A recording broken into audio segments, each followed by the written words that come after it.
Mind பாடி spirit healing சேனலின் அன்பான வணக்கங்கள். இன்றைக்கி என்னோடய வீடியோவில் உங்களை சந்திக்கிறதுல ரொம்ப சந்தோஷப்படுறேன்.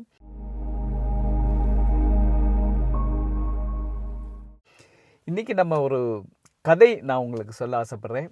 கதைகள் எத்தனையோ கதைகள் கேட்டிருப்போம், கேட்டுக்கிட்டே இருப்போம். நம்ம யூடியூப்பை திறந்தாலும் எங்கே கேட்டாலும் ஒவ்வொரு கதைகளும் காதில் ஒழிச்சிட்டே இருக்கும். இப்போ நான் சொல்ல போகிற கதை கூட உங்களுக்கு ஏற்கனவே நீங்கள் கேட்டிருக்கலாம். ஆனாலும் இந்த கதையை எனக்கு சொல்லணும் அப்படின்னு ரொம்ப ஒரு ஆசைப்பட்டதுனால எனக்கு ரொம்ப பிடிச்ச கதை 3 ஹெர்மிட்ஸ் அப்படிங்கிற லியோ டால்ஸ்டாய்ஸ் அவருடைய கதை. ஆக்சுவலி இந்த கதை காலேஜ் படிக்கும்போது அந்த லிட்ரேச்சரில் பாடமாக கூட இருந்தது. அதனால் பல பேர் இது படிச்சிருப்பீங்க. 3 ஹெர்மிட்ஸ்னு ஒரு புகழ்பெற்ற கதை. அந்த கதை எப்படின்னு சொன்னால், ஒரு பிஷப், அதாவது கிறிஸ்டியன் மதத்தில் ஒரு மத தலைவர் பிஷப் அவர் சொல்லுவாங்க. அவங்க பிஷப் ஒரு தீவில் உள்ள ஒரு தியான நிலையத்தை போகிறதுக்காக ஒரு ஃபிஷர்மேன் போட்டில் போயிட்டு இருக்காங்க. போயிட்டு இருக்கும்போது அந்த போட்டில் உள்ளவங்கெல்லாம் பேசிக்கிறாங்க. அந்த தீவுக்கு பக்கத்தில் 3 துறவிகள் அவங்க தனிமையாக இருந்துக்கிட்டு அங்கே இருக்காங்க. அவங்க மெடிடேஷன் அப்படிலாம் பண்ணிக்கிட்டு அவங்களுக்கு தெரிஞ்சதெல்லாம் பண்ணிக்கிட்டு இருக்காங்க. அந்த 3 பேர் அங்கே இருக்காங்க அப்படிங்கிறத அங்கே உள்ள அந்த மக்கள்லாம் பேசிகிட்டு இருக்காங்க. இவங்க பிஷப் போகும்போது இந்த பிஷப்புகள்லாம் போயிட்டு இருக்காங்க. போகும்போது அவங்களுக்கு ஒரு ஆசை, அவங்கள பார்க்கணும், அவங்க எப்படி இருக்காங்க, அவங்களுக்கு ஏதாச்சும் நம்ம சொல்லி கொடுக்க முடியுமா அப்படின்னு மனசில் அவங்களுக்கு பட்டதுனால அவங்க அந்த அந்த துறவிகளை நோக்கி அந்த துறவிகள் இருக்கக்கூடிய தீவுக்கும் போகிறாங்க. போய் அந்த துறவிகளை பார்க்கும்போது அவங்க ரொம்ப ஒரு மாடர்னாக இல்லாமல் இருக்காங்க, எளிமையாக இருக்காங்க. அவங்களுக்கு பெரிய கல்வி அறிவு அதெல்லாம் இல்லை. அவங்கள பார்த்துட்டு கேட்குறாங்க, ப்ரேயரில் இல்லை பல வகையான ப்ரேயர்ஸ் இருக்கு இல்லையா, மந்திரங்கள், அதெல்லாம் எதுவும் தெரியுமான்னு கேட்குறாங்க. எங்களுக்கு எதுவுமே தெரியாது, நாங்கள் எப்படி ப்ரேயர் பண்ணுவோம் அப்படின்னு கேட்கும்போது, எங்களுக்கு 3 பேர் இருக்கோம், எங்களுக்கு மோட்சத்தை கொடும் அப்படின்னு எங்களுக்கு வாயில் என்னென்ன வருதோ அதெல்லாம் சொல்லி தான் நாங்கள் ப்ரேயர் பண்ணிகிட்ருக்கோம். எங்களுக்குன்னு தனியாக எந்த விதமான ஒரு ப்ரேயர் எதுவுமே தெரியாது அப்படின்னு ரொம்ப ஒரு அறியாத ஒரு பிள்ளை போல் அவங்க சொல்கிறாங்க. உடனே இந்த பிஷப், சரி நீங்கள் உங்களுக்கு ரொம்ப சிம்பிளாக ஒரு ப்ரேயர் சொல்லி கொடுக்குறேன் அப்படின்னு சொல்லிட்டு சில வார்த்தைகள் மூலியமாக ஒரு சிம்பிளான ஸ்கிரிப்ட் அவங்களுக்கு சொல்லி கொடுக்குறாங்க.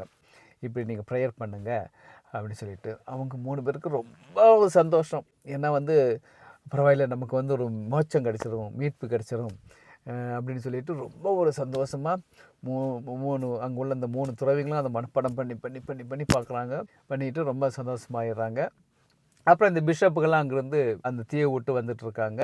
திரும்பி வந்துட்டு இருக்கும்போது அந்த 3 துறவிகளில் அவங்களுக்கு அந்த வார்த்தைகள், இவர் சொல்லிக் கொடுத்த அந்த ஜபம், அந்த ப்ரேயருடைய வார்த்தைகள்லாம் மறந்து போச்சுன்னா ரொம்ப துக்கமாகிடுது.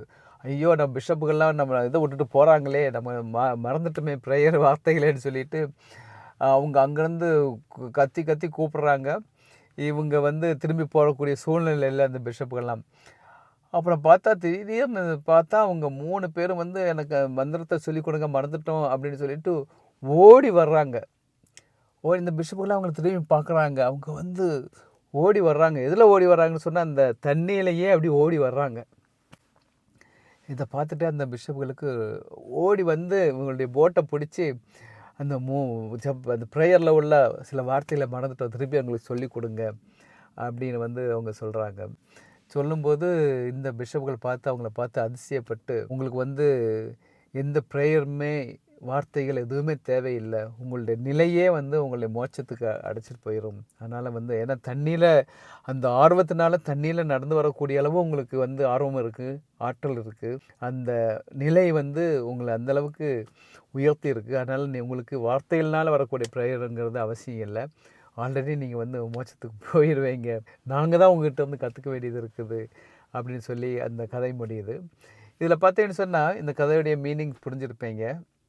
பல நேரங்களில் நம்ம சிலருடைய செய்கையினால், அவங்களுடைய தோற்றத்தினால, அவங்களுடைய பொசிஷன்ஸ், அவங்க ஒரு பெரிய ஒரு பொசிஷனில் இல்லாமல் இருக்கலாம், இல்லை கல்வி அறிவு இல்லாமல் இருக்கலாம், இல்லை ரொம்ப வசதி இல்லாமல் இருக்கலாம், சாதாரண மக்களாக இருக்கலாம், பல துன்பங்களுக்கு ஆளானவர்களாக இருக்கலாம், பலர்னால் கேலி செய்யப்படக்கூடியவங்களாக இருக்கலாம், பலர்னால் குற்றஞ்சாட்டப்பட்டு, தவறாக குற்றஞ்சாட்டப்பட்டு அவங்கள பற்றி குறைந்த மதிப்பிடப்படக்கூடிய ஆட்களாக இருக்கலாம். இதுபோல் சொசைட்டியில் பார்த்தீங்கன்னு சொன்னால் எத்தனையோ விதத்தில் பலரை தாழ்வாக நம்ம நினைக்கலாம். அவங்களுடைய ஜாதியை வச்சோ, அவங்களுடைய கல்ச்சரை வச்சோ, இன்னும் எத்தனையோ கிரைட்டீரியா நீங்கள் தோற்றத்தை வச்சு, அவங்களுடைய இதுபோல் நம்ம சமுதாயம் டெய்லி நம்ம பார்த்துட்ருக்கோம். அதை வச்சு சிலர் மேலே ரப்பர் ஸ்டாம்ப் குத்தி நம்ம அவங்கள பற்றி நம்ம தீர்ப்பிடுவோம். மனசுக்குள்ளே தீர்ப்பிடுத்தப்பட்டு இவங்க இப்படித்தான்ப்பா. யாரும் அவங்க குற்றம் செஞ்சிருந்தாவே என்ன, குற்றம் செஞ்சது அவங்க எந்த சூழ்நிலையில் வந்து அந்த குற்றத்தை செஞ்சாங்க அப்படிங்கிறத நம்ம பார்க்கும்போது யாரையுமே தீர்ப்பிட முடியாது. ஒருவேளை நம்மளும் அந்த சுச்சுவேஷனில் இருந்திருந்தோம்னா அவங்க செஞ்ச தவறையும் செஞ்சுருக்கலாம் நம்மளும். அதனால் வந்து யாரும் தவறு செய்தவர்களாகட்டும் செய்யாதவர்களாகட்டும் எல்லாத்தையும் நம்ம வந்து சரிசமமாக பார்க்கணும். அதே போல் சில நேரங்களில் வந்து நமக்கு நாமே வந்து நம்மளை பற்றி உயர்வாக நினச்சிக்கிட்டு அடுத்தவங்களை தாழ்வாக நினைப்போம். அதனால தான் பல நேரங்களில் வந்து நம்ம உறவுகளில் சிக்கல் வர்றது.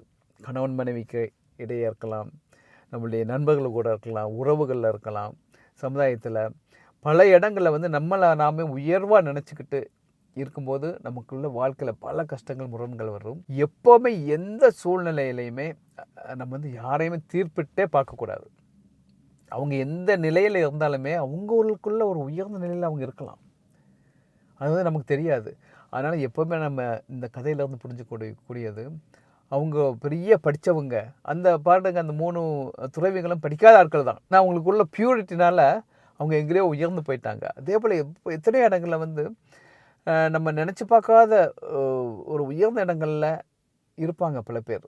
நம்ம வெளி தோற்றங்களை வச்சோ, எதை படிப்பை வச்சோ, கல்வியை வச்சோ, வருமானத்தை வச்சோ, இதை பற்றி நம்ம எடை போடாமல் நம்ம பார்க்கக்கூடிய பார்வையை நம்மகிட்ட வந்து வளர்க்கும்போது நம்மளே தூய்மையாகவும், அதே போல் வந்து நம்மளுடைய வாழ்க்கையில் உறவுகளும் ரொம்ப ஒரு சந்தோஷமான ஒரு வெற்றிகரமான ஒரு வாழ்க்கையாக இருக்கும். ஸோ இந்த ஒரு நல்ல கருத்தோட இந்த வீடியோவை நான் இன்றைக்கி முடிச்சுக்கிறேன். இன்னொரு வீடியோவில் சந்திப்போம். நன்றி, வணக்கம்.